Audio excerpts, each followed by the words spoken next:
আমন্ত্ৰিত বিশিষ্ট অতিথিবৃন্দ আৰু বিভিন্ন প্ৰান্তৰ পৰা অহা শিক্ষাগুৰুসকল, আজি 5 ছেপ্টেম্বৰ শিক্ষক দিৱস।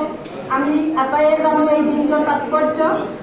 আমি শিক্ষক হ'ল সমাজৰ মেৰুদণ্ড বুলি কোৱা হয়, আৰু মেৰুদণ্ড বহুত মানে যেনেকৈ থিয় হৈ থকা সম্ভৱ নহয়, শিক্ষক অবিহনেও সমাজৰ এখন সুস্থ আৰু সভ্য সমাজ গঢ় লৈ উঠা অসম্ভৱ।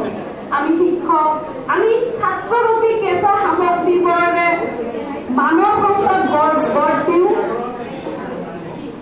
এতিয়া চিকিৎসক এজন যদি কৰ্তব্যত অৱহেলা কৰে নাইবা কিবা ভুল কৰে, সমাজত এটা শ্ৰেণীৰ ওপৰতহে প্ৰভাৱ পৰে।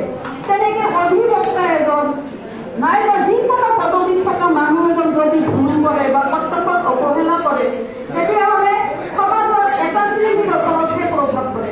কিন্তু এজন শিক্ষকে যদি কৰ্তব্যত অৱহেলা কৰে, এজন শিক্ষক যদি ভুল কৰে, তেতিয়া গোটেই সমাজৰ ওপৰতে প্ৰভাৱ পেলায়। কাৰণ সমাজৰ বিধে বিধে লগা সম্পদবোৰ শিক্ষকেই গঢ় দিয়ে। এখন কাপোৰ পৰিষ্কাৰ কৰি বনাই যেনেকৈ পৰিষ্কাৰ কৰা কাপোৰখন কাপোৰতকৈ বেছি চাফা হোৱা দৰকাৰ, ঠিক তেনেকৈ শিক্ষক এজন সম্পূৰ্ণ শুদ্ধ নিকা হোৱা অতিকে প্ৰয়োজন। আমাৰ বাইদেউ এজনী কৈ গৈছে যে আজিকালি সমাজত দেখা যায় বহুত বিশৃংখলতা।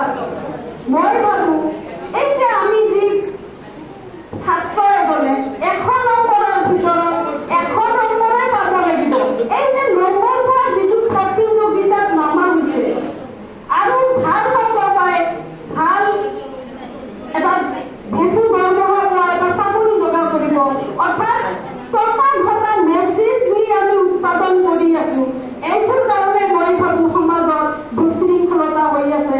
গতিকে আমি পাঠ্য কিতাপৰ যি জ্ঞান, সেইখিনিৰ ওপৰতো নীতি শিক্ষা চৰিত্ৰ কেনেকৈ গঠন হ'ব লাগে, এই বিষয়ে আমি শিক্ষকসকলে যদি নিশিকাওঁ, সজাগ যদি নহওঁ, তেনেহ'লে সমাজৰ যি বিশৃংখলতা এইটো বাঢ়ি যাব।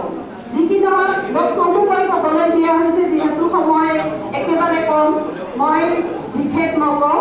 গতিকে মই ভাৰতীয় দলিত সাহিত্য একাডেমী অসম ৰাজ্যিক সমিতিৰ প্ৰতিজন বিষয়ববীয়াক অন্তৰৰ পৰা শুভেচ্ছা জ্ঞাপন কৰিছোঁ আৰু শলাগ লৈছোঁ এনেকৈ এটা পবিত্ৰ অনুষ্ঠান অনুষ্ঠিত কৰাৰ কাৰণে। শেষত মঞ্চত উপবিষ্ট আটাইৰে দীৰ্ঘায়ু কামনা